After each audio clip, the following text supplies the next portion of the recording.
Good morning and welcome back to my daily blog. ঘুম থেকে উঠে স্নান সেরে এই নতুন কুর্তি সেটটা পরে আমি রেডি। আজকে রাখি, তাই প্রত্যেকটা দিদি বা বোনের কাছে আজকের দিনটা খুব স্পেশাল, আর সেভাবে আমার কাছেও আজকের দিনটা খুব স্পেশাল। আর প্রতি বছরের মতন এবছরও আমি আমার বাড়ির গোপাল ঠাকুরকে সবার আগে রাখি পরিয়ে তারপরে বাকি সব দাদাদেরকে রাখি পরাবো। এই যে আমি আমার গোপালের জন্য অলরেডি কালকেই ঘাগরা, বাঁশি, মুকুট এগুলো সব কিনে নিয়ে আসছি।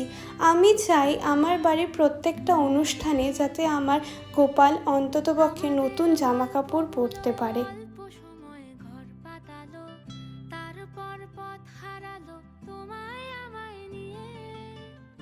আগে যদি বুঝতো তারা মনের নদীর তল পাবে না, বেহায়া মুখ পোড়াতো অন্য কোথাও গিয়ে।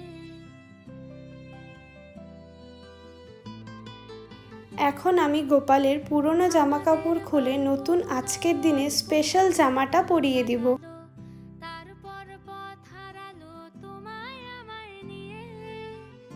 এই যে গোপালের পুরো সাজ কমপ্লিট, তোমরা দেখে বলো তো কতটা সুন্দর লাগছে।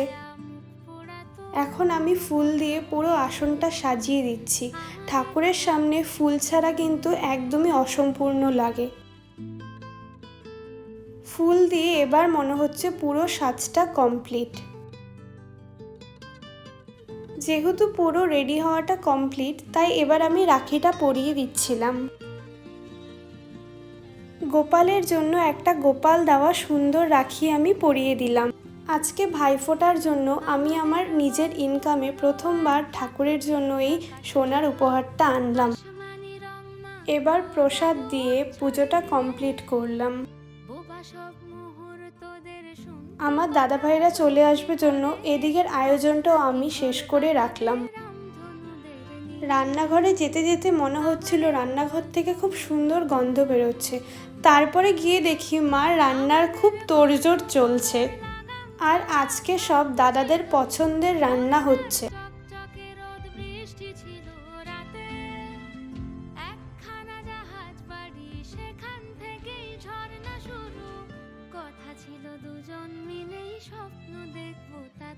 আর এইদিকে আমি দুপুরের জন্য হালকা কিছু খাওয়ার আয়োজন করে রাখলাম। গোপাল ঠাকুরের পরে ওকেই আমি রাখি পরাতে বসে গেলাম। অনেকবার জোর করলাম সোফায় ওঠার জন্য, কিন্তু কোনোভাবেই উঠলো না, সেই জন্য নিচে নিয়ে বসে গেলাম। যাই হোক, তোমরা তো ওকে সবাই চেনো, ও আমার ছোট্ট একটা ভাই।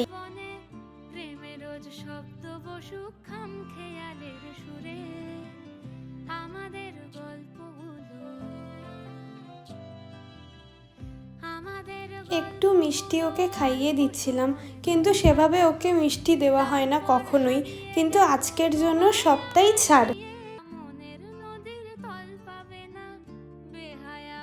এই যে আমার এক দাদা ভাই চলে আসলো। আশীর্বাদ করে এবার রাখির পর্বটা সেরে নিচ্ছিলাম। প্রতিটা দিদি বা বোন সারা বছরের মধ্যে এই দিনটার জন্য খুবই অপেক্ষা করে থাকে।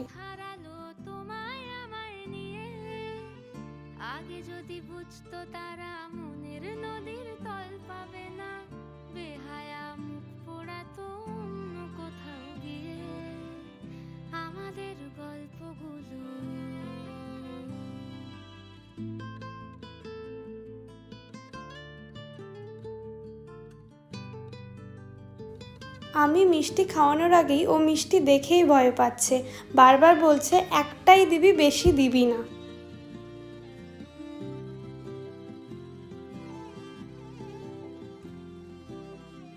আমাদের গল্পগুলো একলা থেকেই আকাশ ছোঁয়া, আসমানি রং মাখতো। আর সব শেষে এই পর্বটা কিন্তু আমার খুব পছন্দের।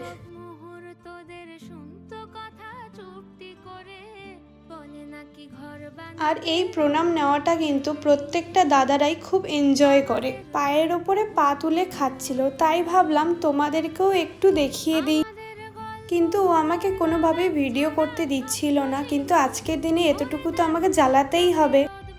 এই যে এটা হলো আমার প্রথম উপহার। বেরিয়ে পড়লাম রাতের জন্য কিছু মিষ্টি নেবার জন্য।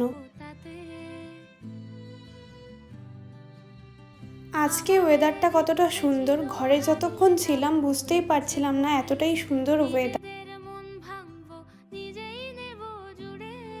আর চলে আসলাম আমাদের পছন্দের মিষ্টির দোকান রাজকমল সুইটসে।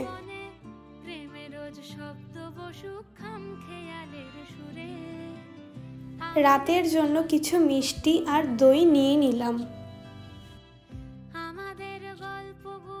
যতটা ভালো ওয়েদারে আসলাম, কিন্তু দেখো যাওয়ার সময় কতটা রোদ উঠে গেল।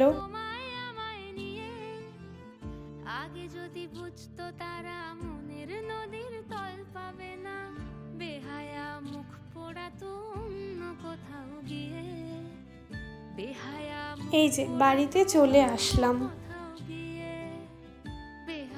আমি একটু বাইরে গেছিলাম জন্য দেখো আমার আসার গেটের আওয়াজ পেয়ে কিভাবে ব্যালকনিতে এসে দাঁড়িয়ে আছে।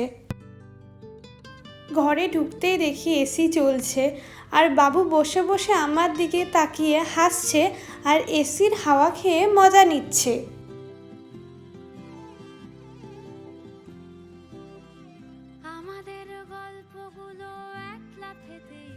ঘরে ঢোকার সময় এত সুন্দর স্মেল পেলাম রান্নাঘর থেকে, তাই একবার ছুটে চলে আসলাম দেখতে যে মা কি রান্না করছে।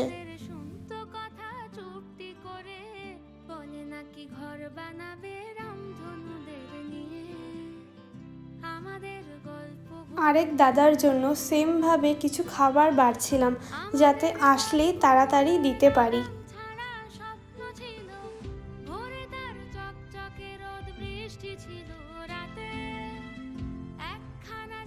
এই যে খাবার রেডি করতে করতে দেখো দাদাও চলে আসলো। কথায় আছে না বাঙালিদের 12 মাসে 13 পার্বণ, তাই মাঝে মাঝে ভাবি যে ভাগ্যিস এরকম নিয়ম ছিল, সেই জন্যই আজকের দিনগুলো এত ভালো করে এনজয় করতে পারি।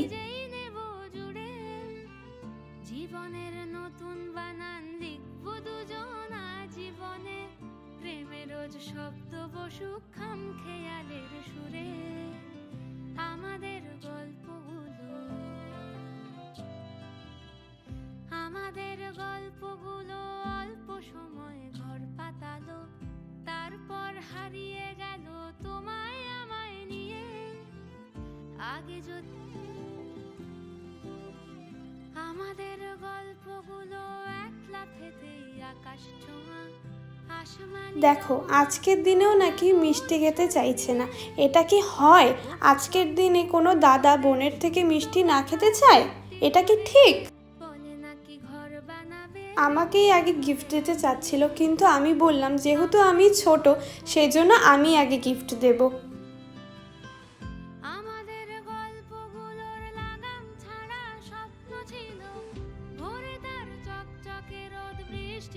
আর এই দাদা তো আমার থেকে কোনোভাবে প্রণাম নিতে রাজি না, তাও সবাই মিলে বলে কয়ে তারপরে রাজি হলো।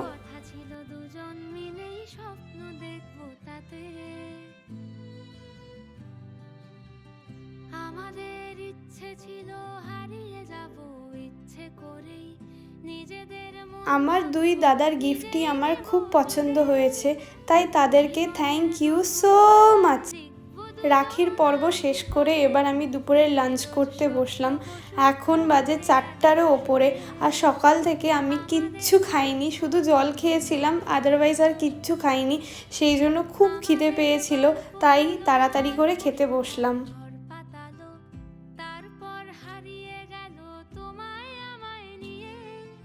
রাতে দুই দাদা বৌদি ভাস্তি সবাই আসবে, তাই একটু রেস্ট নিয়ে বিকেলে রেডি হয়ে পড়লাম।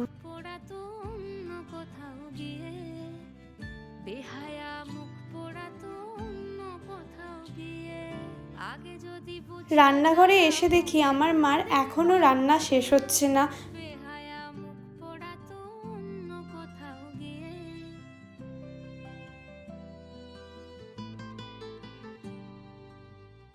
আমাদের গল্পগুলো অল্প সময় ঘর পাতালো, তারপর পথ হারালো। এই যে আমার এক দাদা চলে আসলো। আগে যদি দেখো পরপর আমার আরেক দাদা বৌদি ভাস্তিও চলে আসলো। বেহায়া মুখ পোড়াতো অন্য কোথাও গিয়ে আমাদের গল্পগুলো।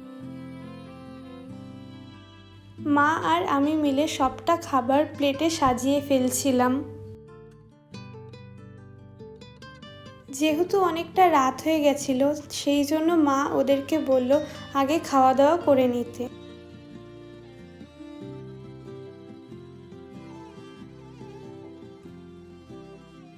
আমাদের গল্পগুলো এক লাফেতেই আকাশ ছোঁয়া, আসমানি রং মা।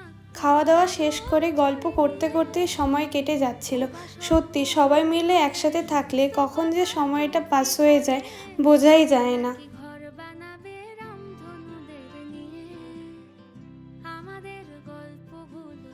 এতটা আড্ডায় ইয়ার্কিতে মনে হচ্ছে আজকের দিনের আনন্দটা এখানে যেন আরও বেড়ে গেল। স্বপ্ন ছিল ভোরে তার চকচকে রোদ, বৃষ্টি ছিল রাতে একখানা জাহাজ বাড়ি, সেখান থেকেই ঝর্ণা শুরু। অনেকটা লেট হয়ে গেছিল, তখন রাত্রি 11টা বাজে, সেই জন্য ওরা তাড়াতাড়ি করে বেরোচ্ছিল। আমাদের সত্যি ফ্যামিলির লোক যখন একসাথে হয়ে গল্প শুরু হয় তখন সময়ের জন্য কোনো ধ্যানই থাকে না। ওরা চলে গেল আর আমিও চেঞ্জ করে নিলাম। এখন আমি ডিনার করতে বসবো। তাই আজকের মতন ব্লগটা এখানেই শেষ। আশা করি আজকের ব্লগটা তোমাদের খুব ভালো লেগেছে। দেখা হচ্ছে আগামী কোনো ভালো ভিডিওতে। Tata, bye bye.